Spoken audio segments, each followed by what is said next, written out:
we're live. So we'll just take a minute here and we'll share it on LinkedIn.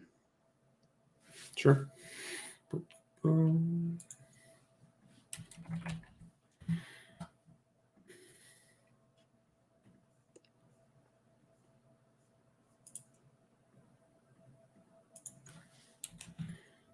Which link do we share on LinkedIn?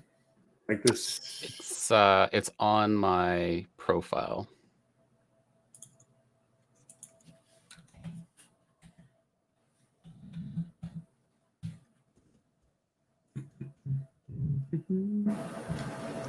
Got it.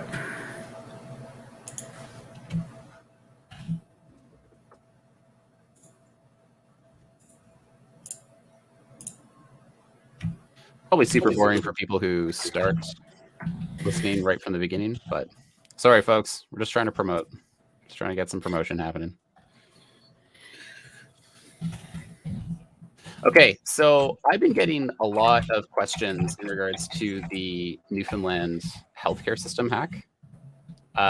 Maybe just to start off with, are you also hearing the same amount of buzz and questions from people specifically who are not inside cybersecurity? Are you getting those questions as well?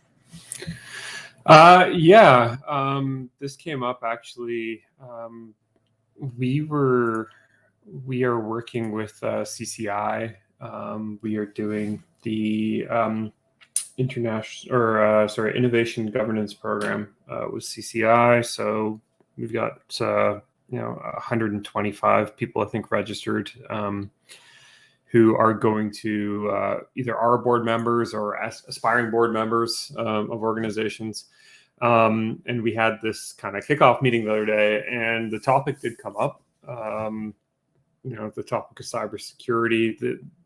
That first meeting wasn't focused on it, but this got mentioned, and there was a lot of kind of head nodding and head scratching as to what is actually going on and what's the impact, and what does this mean relative to what is the new norm for businesses when it comes to operations if something like this can happen to an entire segment of the healthcare industry here in Canada. As much as it's an industry, it's a government entity, but and then within the circles that we travel in as well too, and customers we service in the health tech space, obviously a lot of concern about how something like this happens, and what if it happens to me and my application, or the EMR platform that we operate. Even our parent company obviously have concerns here, right? We are one of the largest EMR operators in the country.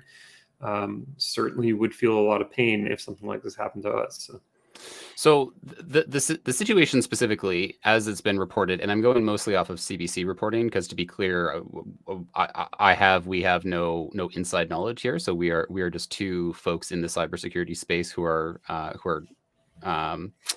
hearing about it from public sources. So the CBC reports indicate that sources have said that this is a cyber attack. And I think that was actually confirmed earlier this week as well by, if I'm not mistaken, I believe it was the health minister. Mm-hmm. And so this was a health network takedown, which occurred in Newfoundland and resulted in, I believe, was it 100% outage for the province, or at least a huge chunk of the province was out, and some of it is back now, but a large chunk was offline for a period of time. Yeah, they haven't been super clear. Like, the disclosure that they've done has been a little pointy. There was that interview that you actually shared with me today with the deputy minister, who was very indirect in her response, other than to say this is a security incident. We're working with the RCMP, which is great, but does not really explain what the situation is. To answer your question, though, it did seem to be essentially a full outage of the province initially. And one of the things that they started doing very quickly was deferring non-critical surgeries. So elective surgeries were being deferred almost immediately because of the impact of this. So I think the big one that obviously patients would feel is that I believe it was the scheduling which had been impacted. So from a patient perspective, trying to book an appointment, book a surgery, book etc. Like that was an area that was confirmed that was hit, which led to certainly delays of appointments. I also saw that there was reference um, to them falling back. So effectively their backup system was pencil and paper. So go ahead. Yeah, no, I mean, I've been the information security officer for a hospital, and that is the case if you go to a code gray situation, which in this case you are code gray. Now, I've done this in an isolated hospital across an entire health system. That's a different animal, but each hospital then goes into code gray, presumably, which is loss of system function, and so then you have your procedures and processes, which are in this case pen and paper, to your point. So it's fallback, and so one kind of good thing is that procedurally in hospitals they will print out schedules, right? So they will rely on what's going on day to day on the computers, but they will also make printed copies of things, so they know if there is going to be surgeries that day, there should be a printed list of those. So at least for the day, you're good, and maybe even for the week potentially, right? Depending on what your processes look like. But going beyond that, forget it. Like I don't see anybody printing out an entire month because things also change and move. So For sure. I don't know that it's been confirmed that it's ransomware specifically, although I think just given the trends and certainly what we're seeing in other healthcare organizations, ransomware is prevalent. So I think it'd be a safe assumption to say potentially ransomware played a role, whether that was directly what caused the outage or not. Even in the case of if this was a ransomware attack which targeted healthcare data, is it the case that healthcare organizations, are there rules or standards or regulatory compliance that says backups must exist on a daily basis, on a weekly basis? In other words, like if assuming that there was backups in place, is it safe to assume that those backups would be at least 1 day old or 1 week old or 1 month old? What are your thoughts? So regulatory compliance obviously varies from province to province, right? So what Newfoundland have laid out, I'm not entirely clear. The interesting thing about them is they are a centralized system, right? And so, and obviously not a large population, and right, like geographically, certain things only make sense, right? So they actually have some additional capability there through economies of scale that are good for them. What I did hear in one of the interviews was, I can't remember who it was a gentleman speaking about like the nature of the impact. And what he had said was, we essentially have two brains, is how he put it. Like trying to speak down to, a general audience. We have two brains for our operations, and they are both impacted. And so what that tells me is that they've obviously got a redundancy in their data centers, right? Between a hot site and a cold site or something like that. And they're presumably trying to fail over to the cold site, depending on the level of impact that it is. Either that or they're running hot, which you can do with certain HIS or EMR configurations. But if this attacker is, thorough in their behavior, then they will have presumably impacted both sites, right? So your failover to your hot site, which should be essentially like a same day, if not same hour, same minute duplicate of your production site, is going to be impacted. And then you're going to have backups going on at those sites. Whether or not they have offsite backup, one would speculate that they should, but I don't know if that's a must. And so, having worked on a lot of ransomware cases, you get into a situation where this attacker has had unfettered access to your network. They've had time to understand how things are set up. So they've compromised your primary site. They've used those same credentials, same permissions to also compromise your secondary site, your hot site or cold site, whatever it is. And then the backup systems that you have in place as well too, be it a tape library or some sort of storage appliance, or separate SAN or something, whatever you're doing, all being part of the same network or networks, is also going to potentially be attacked or exposed. And that leaves you in a position where you maybe have to fail back to off-site backups like tapes or something that you're taking out of the building, assuming such a thing exists. And that can be hugely painful. So in your mind, the fact that there is an outage of multiple days, does that imply that the attacker is sophisticated? Because if there were two brains, I think that's a decent assumption, by the way. Like two brains, probably two data centers. So that's a reasonable assumption. And so if the fact that there's a multi-day outage, does that imply a higher level of sophistication on the attacker's part?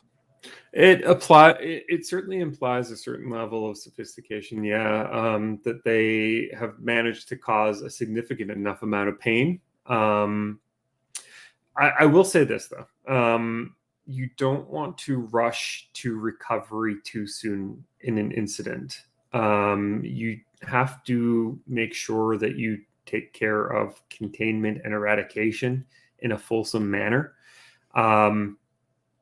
And so, given the response from the government, I don't want to say they're doing a bad job or anything like that. Obviously, as you said, we're two outsiders. We don't know. But if I'm them, I want to be sure that I don't have any secondary exposure before I go and start turning things back on, assuming that I can turn them back on. And as Doug points out, it assumes that even if you have backups, they're good. Yeah, absolutely. Right? Oh man, Doug just hit a nail on the head there. Yeah. Far too often you see that backups have been happening, but they've never been verified. The process of actually doing a full failover, like let's assume you have a catastrophic failure of brain 1, which is your primary site. The secondary site has to be able to bring all those services online and live, right? And so that's a whole bunch of like magical IP readdressing and DNS changeover and stuff like that has to happen, and systems have to all come back up in a certain sequence. Having worked in banking, like that was hard for us in a banking situation with unlimited resources. Right. So in this situation, I'm sure that they've worked closely with whatever vendor, HIS, I think it might be Epic, though it could be Meditech. It's one of those two, probably out in Newfoundland. They've worked with that vendor to at least proof of concept this thing, but actually doing a live failover, like that's an exercise that you might do once a year, assuming that everything's in good shape, right? Never mind half of it's on fire, So that cutover process can be very difficult. And again, you still want to make sure that everything is kosher before you do this, because otherwise you might just be allowing an attacker that still has access or is currently in your network access to that secondary site that you bring live, or that secondary instance of your HIS that you bring live. And then suddenly you've got a worse problem because you can't recover at that point. I think it's also, it's a good call out that the level of resources that a healthcare organization may have could certainly be less than other industries, because if you have a beautiful state-of-the-art storage area network with terrific backups, well, I mean, could that money have actually been spent on a new MRI machine? And so there's an inherent trade-off in like how much do you actually spend on the cybersecurity up front, and how much pain are you basically willing to accept? Because if you had spent all that money, instead of buying the MRI machine, you spent it on a backup system, well, you're not able to service some amount of patients because you don't have that MRI machine. Similarly here, they're not able to service a lot of patients on a given time. And so like personally, like I put myself in the position of the defenders, and it's a very difficult position to be in. Like, how do you justify for those resources knowing that there is a potential what if, and the potential what if could be catastrophic, but you have finite resources? And so it's difficult to, I certainly wouldn't want anybody to place blame on the IT staff, the cybersecurity staff, because they by definition have limited resources to work with.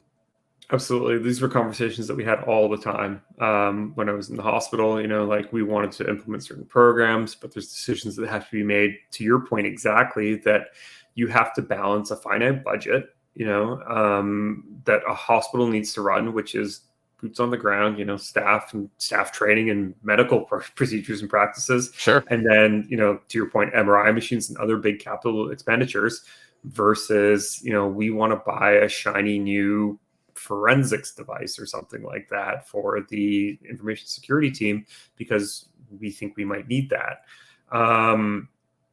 And I think what's happening is healthcare has become acutely aware of this risk now. They understand that they are a target because they are low-hanging fruit for these ransomware types of attacks. But budgets need to catch up with that. And, that increase in budget for your IT expenditure, first of all, IT in many healthcare situations is really about trying to keep the lights on and keep things running well, and then incremental improvement. It's not often that you get a massive amount of money in IT and healthcare to go and do shiny new things. Well, and even once you buy it, you still have to implement it, right? I mean, there's Yeah. a lag time between the credit card being swiped and you actually standing up something. And the larger the project, of course, the longer it's going to take to actually get those up and operational. Yeah. Let me circle back on an issue here, though. So we're talking again, the implication here, if it's if they have two brains, so again, two data centers, and we can maybe infer that if the outage has been prolonged, it's because there's concern that the adversary is still within the network and you want to make sure that you get them out before you deploy. Again, all of this is pointing to it's a rather sophisticated adversary. I guess the counter example is this probably wasn't simply a attachment that somebody double clicked on that spread throughout the network, and there's no actual person there directing the attack. Is that fair? Incredibly unlikely that everything stems from like a single click on an email. You may find that several weeks ago, somebody opened a malicious attachment that gave access to, Sure. Somebody's machine, or somebody put something on a network share that, further went and infected other people. And now through that initial access, an attacker has gained enough privileges to compromise the entire system based on their ability to steal domain level credentials, privileged credentials, from IT administrators and stuff like that who do need those privileges to do their job. But it's going to be some sort of multi-stage attack.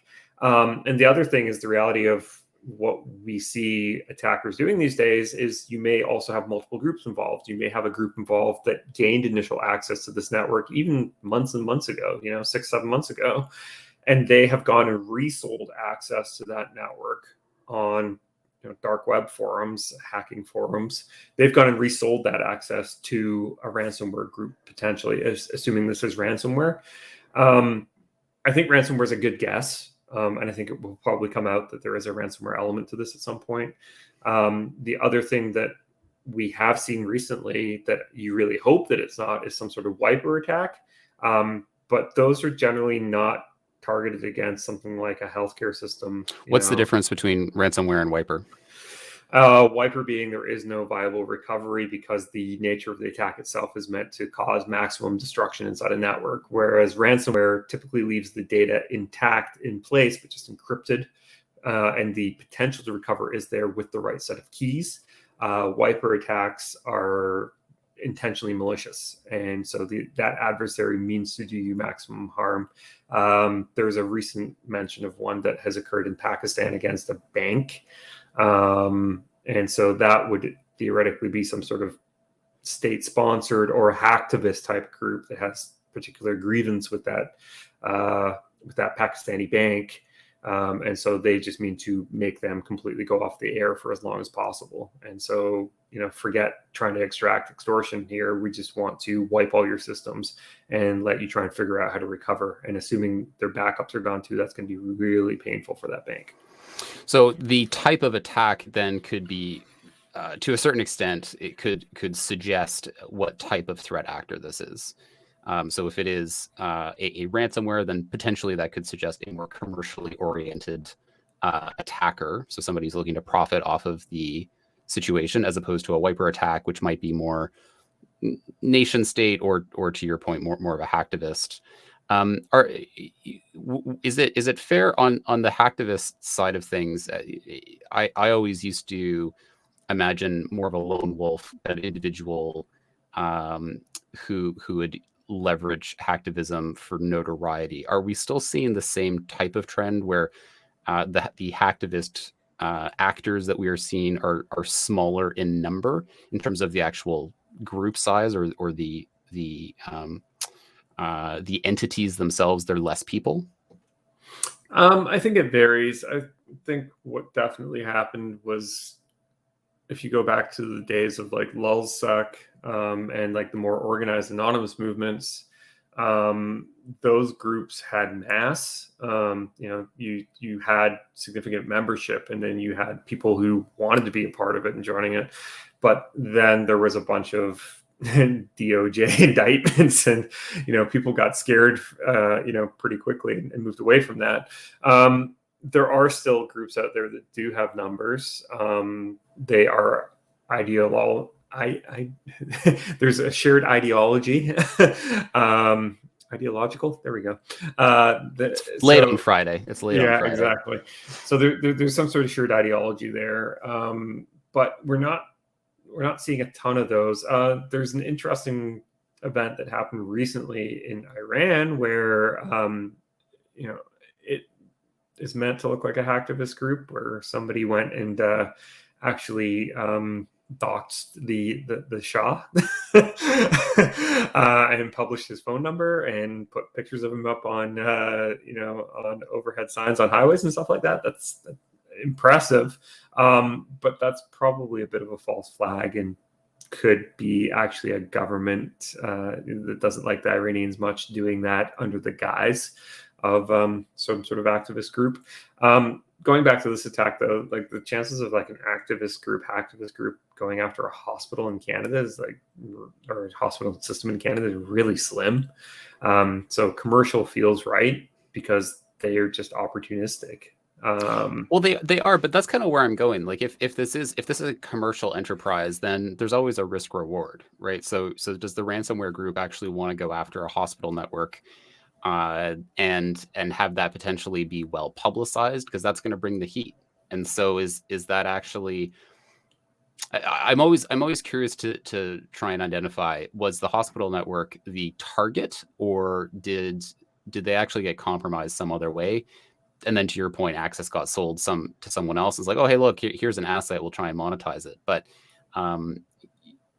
it just feels to me like a smaller corporation, or even just a corporation, even if it's a big corporation, would potentially be a less risk for a ransomware group to go after because of the potential repercussions. Yeah. I'm going to still say it's the latter. I still don't think somebody's gone in. I mean, I could be wrong. Again, we're two guys on a Friday afternoon speculating. But I would lean towards it being this network's been compromised for a while. And this threat group has probably purchased access to this network and realizes what it is. And, this fits their risk profile. To your point, some groups are being a little more cautious. And, I think today we saw that Dark Matter group has said that they're shutting down operations entirely because, Dark Matter or Black Matter, anyways, large ransomware group, shutting down operations because they're starting to feel pressure from the authorities. That is a change in behavior, like where the risk reward now you have to account for that. Previously, these groups have been able to operate with real impunity because most of them are operating out of geographies where there's not a lot of local law enforcement or even ability for foreign law enforcement to have influence on their activities. But now what you're seeing is like large rewards for information leading to disclosure or potential arrest of key members of some of these groups, right? Like a $10 million reward, like that will get somebody to roll. So I think that will start to have a positive impact on ransomware. Going back to your point, though, they may just move down market again, right? They are still working down market, but it's been really good pickings in the large enterprises, like Colonial and such, for the last 18 months. This may be maybe one of the last big ones we see if we start to see more reward going out for identifying the members of these groups potentially. True, although I think even with Colonial, wasn't it the case that a lot of the ransom that was actually paid got clawed back at the end? I think some of it still went through, but I think FBI and Secret Service was able to pull back a good chunk of the reward money. Yeah, somehow they were able to, I don't know, they never disclosed how that happened, but they were able to like claw back from those wallets, which is really interesting in itself. So yeah, maybe able to steal the crypto keys from those wallets, like the passwords for those wallets. Well, it's certainly interesting stuff. It is late on a Friday afternoon. Any final words before we sign off? Yeah, I mean, this, as a Canadian citizen and as somebody who's really passionate about the healthcare space, this one sucks a lot. I certainly feel for everybody who's there working on this around the clock. I really do hope that they have the right resources to recover from this, be that people and technology and the right support. I'm sure the leadership that are giving them whatever they need, but hopefully this recovery will not take as long as we see some incidents take. But like we said, I'm sure they're using an abundance of caution here to make sure that there's no further incident that stems from this. And I think time will tell what the nature of the incident was. For sure, you will eventually hear something from somebody. Stuff like this doesn't stay secret for too long. So eventually we'll find out more, I'm sure, through anonymous sources, and we'll get a better insight. But I hope the recovery goes as well as it can in this situation. And in the meantime, every healthcare organization that's out there, large hospitals and stuff like that, needs to be thinking in terms of, this can happen to me. What would we do during this situation? How would we go about recovering? Do we have the right processes in place? Have we tested the backups? Do backups exist that don't sit on the same network as these attackers? So that's what I would finish on. Well, hats off to the blue team, who are probably not sleeping very much. Nope.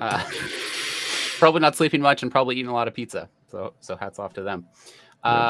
If people want to hear more from Iain Paterson of Cycura, actually, I think if the fact that you're listening to this link means that you can probably see his profile, but if not, it is Iain Paterson working for Cycura. I am the better looking Iain Paterson with Plurilock, and we'll see you next time. Cheers. Bye.